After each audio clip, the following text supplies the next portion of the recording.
مفتی احسن نوید نیازی صاحب، سود کی جو تعریف ہے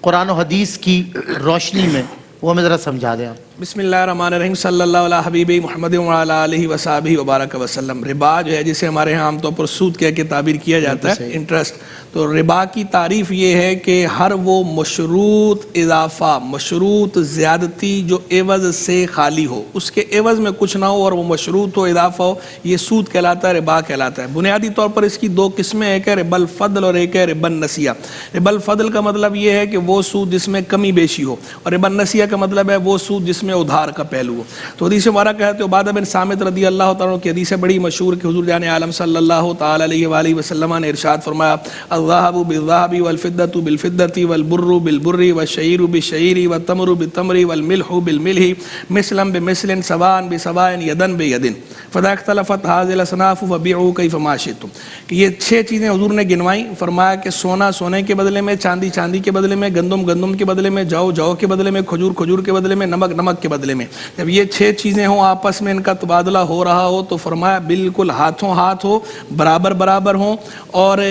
جب یہ اجناس مختلف ہو جائیں تو پھر جیسے چاہو بے کرو جب کہ ادھار نہ ہو۔ اب اس حدیث کے اندر 6 چیزیں بتا کر بطور مثال یہ بتا دیا گیا کہ یہ 6 چیزیں ہیں، ان کے اندر کمی بیشی بھی جائز نہیں ہے اور ان کے اندر ادھار بھی جائز نہیں ہے۔ اب اس پر جب فقہائے اسلام نے نظر ڈالی، کیٹیگری بھی کلیئر کر دی کہ اجناس کا اگر فرق ہو اجناس کا، تو یہ فقہائے حنفیہ نے اس میں جو ہے وہ علت نکالی کہ حدیث کو دیکھ کر پتہ چلا کہ ربا کی جو علت ہے وہ ہے قدر مال جنس، یعنی جب 2 چیزوں کی جنس ایک ہو اور قدر ایک ہو۔ قدر کا مطلب یہ ہوتا ہے کہ کیل یا وزن، وہ چیز مکیلی ہو، ماپ کر جو ہے وہ بیچی جاتی ہو یا وزن کر کے بیچی جاتی ہو۔ تو جنس ایک ہو اور قدر ایک ہو تو اس صورت میں کمی بیشی یہ بھی سود ہے اور ادھار یہ بھی سود ہے۔ اور اگر جنس اور قدر میں سے ایک جیسی ہو اور ایک ڈیفرنس ہو، الگ الگ ہو، تو اس صورت میں کمی بیشی تو ٹھیک ہے، ادھار جو ہے وہ جائز نہیں ہے۔ اور اگر جنس بھی الگ ہو جائے، قدر بھی الگ ہو جائے تو صورت میں خود حدیث کے اندر بھی اجازت ہے، اس صورت کے اندر کمی بیشی بھی درست ہے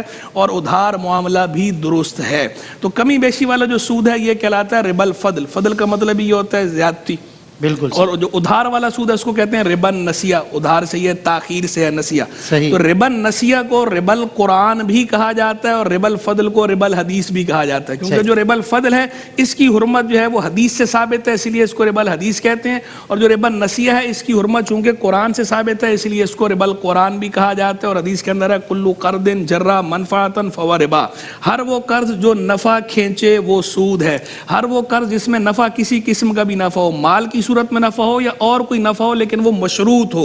مشروط نفع جو ہے قرض اگر کھینچے گا تو وہ بھی سود ہے، ربا ہے، اس سے بھی منع کیا گیا، حدیث کی روشنی میں ممنوع ہے۔ کنڈیشنل پروفٹ کی آپ نے بات کی اور مشروط نفع